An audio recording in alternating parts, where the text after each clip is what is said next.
किराएदार बेटा। उठ जा नालायक, सुबह के 8 बजने को है। तुझे एग्जाम नहीं देना क्या? थोड़ी देर और सोने दीजिए ना पापा। तू उठता है या फिर मैं तेरे ऊपर पानी फेंकूं? रोज गधों की तरह सोता रहता है, पेपर की कोई टेंशन ही नहीं है। और एक हमारा समय था जब हम पेपर में फेल होने के डर से रात भर पढ़ा करते थे, सो ही नहीं पाते थे। तो क्या अब आप उसका बदला मुझसे लेंगे? मैं 15 मिनट बाद उठ जाऊंगा, आप प्लीज जाइए, मुझे डिस्टर्ब मत कीजिए। इतना कहकर रौनक रजाई ढककर फिर से सो जाता है।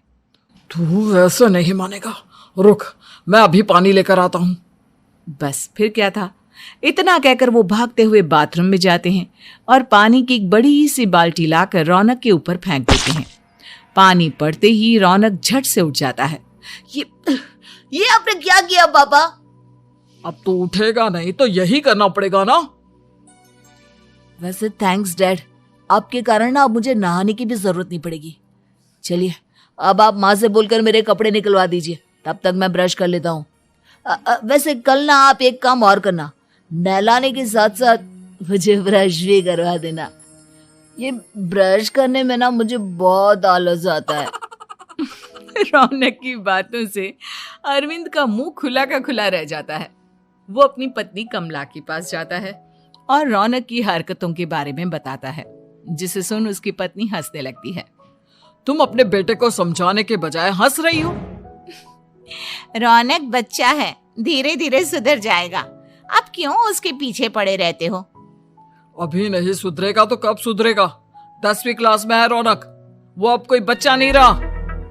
अरविंद की इतना बोलते ही वहां रौनक भी आ जाता है।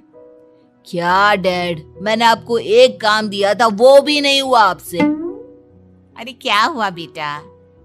माँ, मैंने डैड से बोला था कि वो आपको बोलकर मेरे स्कूल की यूनिफॉर्म निकाल दे, लेकिन मेरे पीछे पड़ने के अलावा इनसे एक काम ढंग से नहीं होता। देख रही हो कमला, देख रही हो अपने लाडले को? अरे आप चुप रहिए जी। चलो बेटा, मैं तुम्हें कपड़े निकाल कर दे देती हूँ। बस ऐसे ही साल पर साल बीतते जाते हैं, लेकिन रौनक के रवैये में कोई बदलाव नहीं आता। वो पहले से भी ज्यादा आलसी और पूरी तरह अपने माता पिता पर निर्भर हो जाता है। 2 साल बाद पता नहीं कहाँ गायब रहता है पूरे दिन, अब तक तो आ जाना चाहिए था।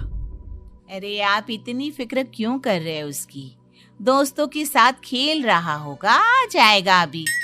ये कोई टाइम है खेलने का? 10 बजने वाले हैं, इतनी रात में कौन खेलता है? कमला कुछ कहती उससे पहले ही रौनक वहां आ जाता है। मम्मी जल्दी से खाना लगा दो, बहुत भूख लग रही है। तुम्हें तब तक खाना नहीं मिलेगा जब तक तुम बता नहीं देते कि इतनी रात गए कहां से आ रहे हो। ओ प्लीज डैड, अब आप एसी पे प्रद्युमन बनकर मेरे सर पर बंदूक लेकर मत बैठ जाना। अपनी फालतू की बकवास बंद कर और बता कहां से आ रहा है। माँ अब समझाइए ना डैड को। बता देना बेटा, इनको भी तसल्ली हो जाएगी। आप बोल रही हैं तो बता देता हूँ, मैं दोस्तों के साथ मूवी देखने गया था, इसलिए देर हो गई। तो इन सब चीजों में मेरे पैसे उड़ाता है? कभी 1 रुपया कमाने के बारे में सोचा है तूने? जब देखो हवा की तरह पैसे उड़ाता रहता है। माँ अब आप इन्हें चुप करा दीजिए, वरना ना मुझे गुस्सा आ जाएगा। अच्छा क्या कर लेगा? बता ना क्या कर लेगा तू? वैसे बात तो ठीक ही है, मैं कर ही क्या सकता हूँ, पैसे तो फिर भी मैं आपसे ही मांगूंगा ना। चलिए अब ये सब बात छोड़िए और मम्मी मेरे लिए खाना लगा दीजिए। अभी लगा देती हूँ बेटा। मैं बता रहा हूँ कमला, एक दिन ये ऐसे ही बिगड़ जाएगा। उफ़ो, आप क्यों इतना पीछे पड़े रहते हो मेरे बच्चे के? बात की बाद में देखेंगे, अभी आप शांति से उसे खाना खाने देंगे। अगले दिन डैडी मुझे 10,000 रुपए चाहिए। हाँ? अब इतने पैसे क्यों चाहिए तुझे? डैड आप बिना सवाल किए कभी पैसे नहीं दे सकते क्या? जब तक तू बताएगा नहीं तुझे पैसे भी नहीं मिलेंगे। अरे अब आप अपने बेटे को पैसे भी नहीं दे सकते? नालायक, तेरी उम्र के लोग नौकरी करते हैं और एक तू है जो नौकरी करने का नाम ही नहीं लेता कभी। आप लोगों के होते हुए भला मैं नौकरी क्यों करूं? अरे हम कब तक पैसे देंगे तुझे? तुझे भी तो अपने पैरों पर खड़ा होना होगा ना। कौन सा उधार के पैरों पर खड़ा हूं? अपने ही तो पैरों पर खड़ा हूं मैं। इसी तरह रौनक दिन प्रतिदिन लापरवाह होता जाता है। उसकी लापरवाही को देखते हुए अरविंद और कमला अपने बेटे की शादी कराने का फैसला लेते हैं और 1 महीने के अंदर अंदर ही रौनक की शादी मेघा नाम की लड़की से करा देते हैं। शादी के कुछ दिन बाद, रौनक, मुझे एक अच्छी सी साड़ी चाहिए, आप ला दोगे ना? हाँ, क्यों नहीं। कितने तक की आती है साड़ी? यही करीब 5,000 तक की। तुम चिंता मत करो, मैं आज ही डैडी से पैसे मांगकर तुम्हारे लिए साड़ी ले आऊंगा। आप कब तक ऐसे ही अपने पापा से पैसे मांगते रहेंगे? कोई अच्छी सी नौकरी क्यों नहीं कर लेते आप? अरे डैड के होते हुए मुझे नौकरी करने की जरूरत ही क्या है? पर आप ऐसे कब तक उनसे पैसे मांगते रहेंगे? कुछ आपको अपने दम पर भी तो करना होगा ना। अब तुम भी बाकी लोगों की तरह मुझे ज्ञान देना शुरू मत कर देना। साड़ी चाहिए ना तुम्हें, मिल जाएगी बस। इतना कहकर रौनक अपने पिता से पैसे मांगने चला जाता है। डैडी, मुझे 5,000 रुपया चाहिए। अब 5,000 क्यों चाहिए तुझे? वो मेघा को साड़ी चाहिए थी। अरविंद आगे बिना कुछ कहे चुपचाप उसे पैसे निकाल कर दे देता है। कुछ दिन बाद, तुम्हें नहीं लगता कमला, रौनक हम पर पहले से भी ज्यादा डिपेंड हो गया है? मुझे तो अब उसके भविष्य की चिंता होने लगी है। कल को हमें कुछ हो गया तो वो क्या करेगा? काश तुमने पहले ये सोच लिया होता तो आज हमारा बेटा इतना लापरवाह नहीं होता। तब मुझे कहाँ पता था कि मेरा लाड प्यार उसे इतना बिगाड़ देगा कि वो इस हद तक लापरवाह बन जाएगा। कोई बात नहीं, अभी भी देर नहीं हुई। मुझे पता है उसे कैसे सुधारा जा सकता है। कैसे? अरविंद कुछ कहता उससे पहले रौनक वहां आ जाता है और पैसों के लिए हाथ फैलाने लगता है। डैड, मैं और मेघा बाहर घूमने जाना चाहते हैं। अरे वाह, ये आज सूरज कहाँ से निकला है? Dad please. अच्छा चलो अब मुद्दे की बात करो। मुझे अब 25,000 चाहिए। अब तुम्हें 1 रुपया भी नहीं मिलने वाला।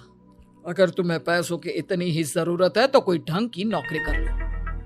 मम्मी, आप कुछ कहिए ना डैड को। बेटा, वो गलत क्या बोल रहे हैं? ये सब हम तेरे भले के लिए ही तो कर रहे हैं। मम्मा, मैंने बताया ना आपको, मुझे नहीं करनी कोई जॉब वॉब। तो ठीक है, निकल जाओ हमारे घर से। तुम्हारे जैसे लोगों के लिए मैंने ये घर खड़ा नहीं किया है। जितना ये घर आपका है ना, उतना ही मेरा भी है। मैं कहीं नहीं जाने वाला। जाना तो पड़ेगा ही तुझे, क्योंकि अब मैं तेरा कोई भी खर्चा नहीं उठाने वाला। ठीक है, मत उठाइए मेरा खर्चा, मैं अपने दम पर भी जी सकता हूँ। तो बेशर्मों की तरह अब तक यहाँ क्यों खड़ा है? अपना सामान ले और निकल जाए यहाँ से। रौनक पैर पटकते हुए वहां से चला जाता है। घर से निकालना जरूरी है क्या उसे? बिना पैसों के कौन रखेगा उसे किराए पर? अगर उसका भविष्य सुधारना है तो हमें अपने दिल पर पत्थर रखकर ये कदम उठाना ही होगा।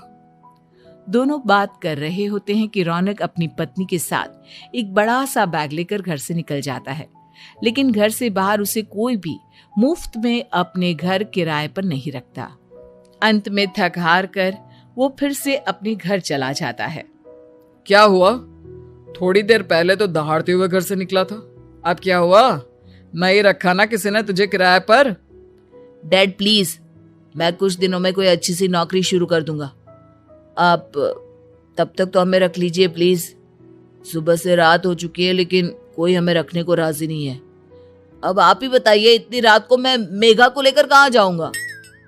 ठीक है, बहू की वजह से मैं तुझे घर पर रख रहा हूँ, लेकिन तू इस घर में एक बेटे की नहीं बल्कि एक किराएदार की हैसियत से रहेगा। 3 महीने हैं तेरे पास। इन 3 महीनों के अंदर अंदर मुझे तेरी पहली तनख्वाह हाथ में चाहिए, समझ गया? पक्का डैड, इन 3 महीनों के अंदर अंदर तो कोई बढ़िया सी नौकरी ढूंढ ही लूंगा मैं। ऐसे ही धीरे धीरे समय बीतने लगता है और अरविंद के दिए 3 महीनों में से 2 महीने बीत चुके होते हैं। पापा जी ने हमें 3 महीने दिए थे, जिसमें से 2 महीने तो बीत चुके हैं। अब ये आखिरी महीना बचा है। अरे तुम चिंता मत करो, आज मेरा ना 2 जगह इंटरव्यू है, दोनों में से कहीं ना कहीं तो जॉब लग ही जाएगी। अच्छा, all the best. Raunak interview के लिए निकल जाता है, जिसके बाद शाम में रौनक घर आता है। कैसा गया इंटरव्यू? आपकी नौकरी लगी या नहीं? अरे पहले सांस तो ले लेने दो अच्छे से। बताइए ना, मुझसे तो जरा भी इंतजार नहीं हो रहा है। वो दरअसल बात यह है कि मेरी नौकरी तो लग चुकी है, लेकिन पैसे बहुत कम है। कितने पैसे हैं?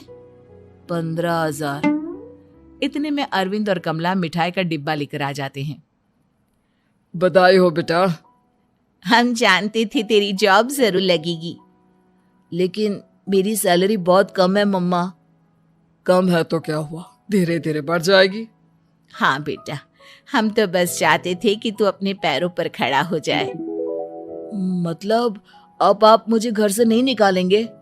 नहीं, ये सब हमने तुझे जिम्मेदार इंसान बनाने के लिए किया था। Thank you mummy papa.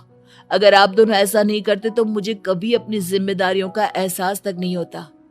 आज आपने मुझे सिखा दिया कि इंसान का अपने पैरों पर खड़ा होना भी जरूरी होता है। इतना कहकर रौनक झट से अपने माता पिता के गले लग जाता है और अपनी कमाई की पहली तनख्वाह वो अपने माता पिता के हाथ में सौंपता है। इस तरह रौनक एक गैर जिम्मेदार व्यक्ति से एक जिम्मेदार व्यक्ति बन जाता है।